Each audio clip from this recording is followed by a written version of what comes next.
जो अरविंद केजरीवाल अपने शिक्षा मॉडल को दुनिया में बेस्ट बताते, दुनिया में, न्यूयॉर्क टाइम्स छापता है दुनिया में बेस्ट है, बताया जाता है ऐसा। जो अरविंद केजरीवाल अपने डिप्टी सीएम मनीष सिसोदिया को दुनिया का बेस्ट शिक्षा मंत्री बताते हैं, बेस्ट शिक्षा मंत्री बोल दिया ना, तो बोल दिया तो है।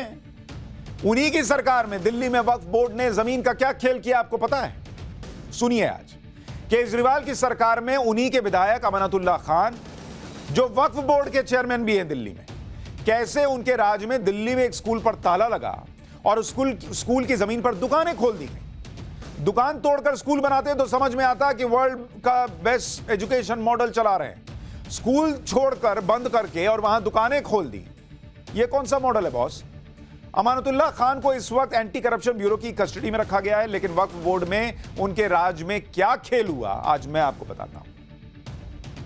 सबसे पहले आप जो तस्वीरें दिखाने जा रहा हूं उसको देखिए। दिल्ली के फतेहपुरी मस्जिद का इलाका आपको दिखाता हूं। यह वो इलाका है, यहां पर कभी एक प्राइमरी स्कूल चला करता था, लेकिन अब स्कूल की जगह पर 11 दुकानें खुल गई। ये दुकानें स्कूल तोड़कर उस स्कूल की जमीन पर बनाई गई और ये सब दिल्ली वक्फ बोर्ड के कहने पर हुआ, क्योंकि जिस स्कूल पर ये दुकानें बन गई वो स्कूल वक्फ बोर्ड चलाता था। वक्फ बोर्ड के चेयरमैन अभी कौन है? अमानतुल्लाह खान है। अमानतुल्लाह खान कौन है? केजरीवाल जी की पार्टी के विधायक हैं। और स्कूल की जमीन पर वक्फ बोर्ड का ही दावा था, इसलिए मनमाने तरीके से स्कूल को हटाकर उस जमीन पर दुकानें बनाने को कह दिया गया।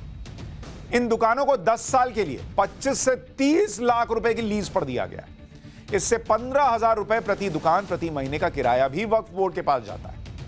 अब स्कूल चलता रहता तो वक्फ बोर्ड को यह कमाई तो नहीं होती, इसीलिए इन दुकानों को खड़ा किया गया।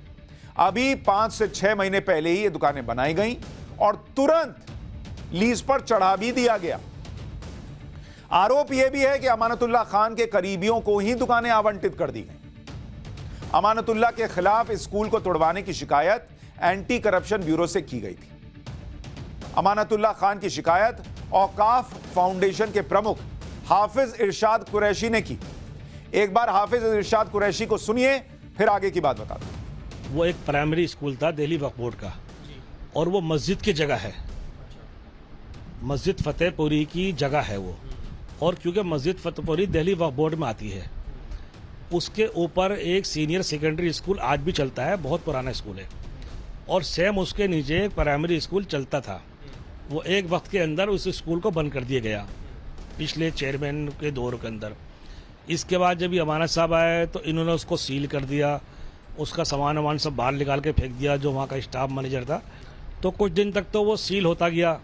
इसके बाद अचानक उन्होंने सील खोली और उसके अंदर मार्केट बना दी, और आज वो मार्केट है, मार्केट के तौर पर पूरी तैयार है, मार्केट बनी हुई है वो। और मार्केट से पैसा आता है 35 लाख रुपए तक का रेंट है। वो रेंट नहीं है, वो एक रिश्वत है जो ले लेके इन्होंने उसको दे दिया। तो जिनके राज में दिल्ली में 500 स्कूल खुलने थे, उनके राज में आरटीआई तो कहती है 63 स्कूल खुले। लेकिन उन्हीं के राज में वक्फ बोर्ड ने स्कूल जो है उसको खत्म करके दुकानें खोल दी। और यह प्रश्न उनसे ना पूछा जाता अगर उन्हीं के पार्टी के विधायक अमानतुल्लाह खान दिल्ली वक्फ बोर्ड के चेयरमैन ना होते। अब आपको 2 तस्वीरें भी दिखा देता हूं। पहली तस्वीर प्राइमरी स्कूल की है जिसका वजूद मिट गया। यह तस्वीर पहले देखिए, पहले प्राइमरी स्कूल था तो कैसा दिखता था, अब वहां चमचमाती दुकानें खोल दी गई। यहां 1 से लेकर 5वीं तक के स्कूल के बच्चे पढ़ते थे, उन्हें कहीं और शिफ्ट कर दिया गया है। दूसरी तस्वीर उन दुकानों की है जो स्कूल की जगह पर बनी है। यह काम दिल्ली सरकार के अधीन आने वाले दिल्ली वक्फ बोर्ड ने किया है। वो दिल्ली सरकार जो अपने शिक्षा मॉडल को बेस्ट बताती है। शिक्षा का मॉडल को तो पता नहीं, लेकिन यह कमाई का मॉडल जरूर लोगों को लग रहा है। बच्चों को दूसरी जगह क्यों शिफ्ट किया? भाई दुकानें दूसरी जगह शिफ्ट करते ना। यहां इसी को जो चमचमाती दुकानें बना दी, इसी को बेहतर स्कूल बनाते ना।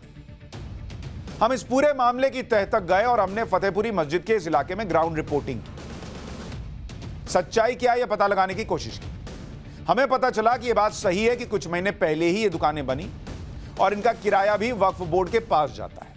वहां आसपास रहने वाले लोगों ने सीक्रेट कैमरे पर क्या बताया, क्योंकि सामने बोलने से लोगों को लगता होगा ये चक, तो उन्होंने सीक्रेट कैमरे पर जो बताया, जो स्टिंग की तरह है, देखिए जरा उसको। ये दुकानें जो बनी है नहीं बनी, ये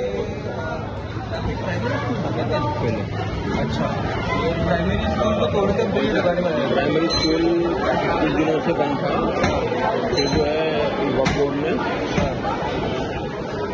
इसमें सील लगा दी, कब्जा ली गया इनसे। फिर बोर्ड लगा दिया कि हम स्कूल खोलेंगे, दिल्ली वक्फ पब्लिक स्कूल का बोर्ड लगा दिया।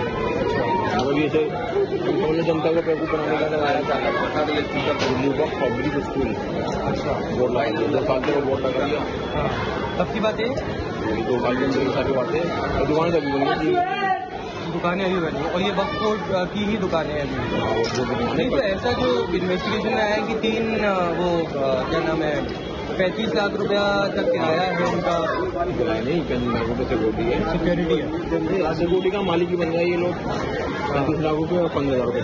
और प्राइमरी स्कूल था पहले, उनको तोड़कर फिर हमारे दुकान भाई बनाई गई है। हाँ सगा भाई यहाँ पर है। ये जगह अगर ये किसी पब्लिक जैसे इसमें आ जाती, पब्लिक की जगह थी, पब्लिक के काम आती तो कितना अच्छा हो।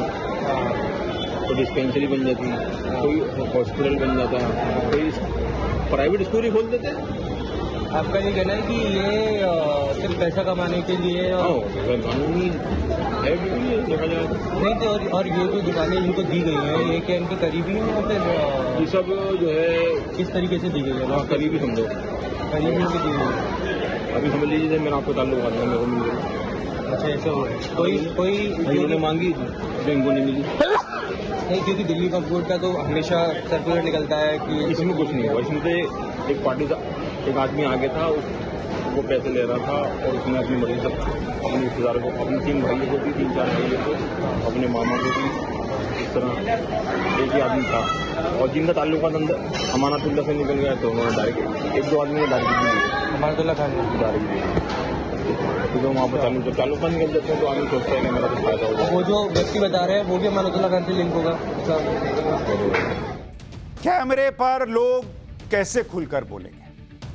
जिस जगह पर एंटी करप्शन ब्यूरो के लोग जाएं और उनके साथ बदसलूकी हो जाए तो जो लोग वहां रहते हैं वो क्या ही रिपोर्टर के कैमरा लगाने और माइक लगाने पर बोलते हैं और कितना खुलकर बोलते हैं। लेकिन जब पता नहीं था कि कैमरा क्या रिकॉर्ड कर रहा है तो बोल गए कि पब्लिक की जगह थी, पब्लिक के काम आती। लेकिन अब यहां दुकानें चल गई। अब वो आरोप भी लगा रहे हैं कि करीबियों को दे दिया। अब ये सब तो जांच में पता चलेगा, लेकिन वहां कभी स्कूल था और अब वहां दुकानें हैं, ये तो सामने है। ये तो क्लियर हो रहा है कि वक्फ बोर्ड के जरिए मनमानी हुई। एसीबी के पास शिकायत भी गई। वक्फ बोर्ड में गड़बड़ियां हो रही थी, आरोप लग रहे थे, जिसकी वजह से अमानतुल्लाह खान एसीबी के शिकंजे में। लेकिन खुद अरविंद केजरीवाल इसी वक्फ बोर्ड के लिए 2 साल पहले क्या कह रहे थे, एक बार आपको सुनाता हूं। यह उनका ट्वीट है। 23 जनवरी 2019 को दिल्ली वक्फ बोर्ड के अध्यक्ष अमानतुल्लाह खान ने दिल्ली वक्फ बोर्ड की बैठक बुलाई। इस बैठक में केजरीवाल चीफ गेस्ट थे।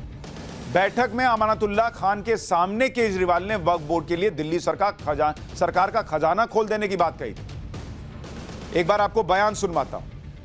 जैसे हमारी सरकार बनी, अमानतुल्लाह साहब को हम लोगों ने वक्फ बोर्ड का चेयरमैन बनाया और इन्होंने जो काम करके दिखाया, एकदम से वक्फ बोर्ड की इनकम दुगनी तिगुनी इन्होंने करके दिखा दी महीने 2 महीने के अंदर। तब मैंने इनको कहा, मैंने कहा कि कोई भी जरूरत पड़े आपको, तन मन धन से केजरीवाल भी और दिल्ली सरकार भी पूरी तरह से वक्फ बोर्ड के साथ है। आने वाला समय ये होगा जब वक्फ बोर्ड के पास इतना पैसा होगा जिसकी कोई इंतहा नहीं होगी। केजरीवाल जी ने तभी कह दिया था कि आने वाले समय में वक्फ बोर्ड के बाद इतना पैसा होगा। लेकिन पैसा कमाने का यह तरीका तो नहीं हो सकता ना सर, कि स्कूल की जगह दुकानें बन जाएं।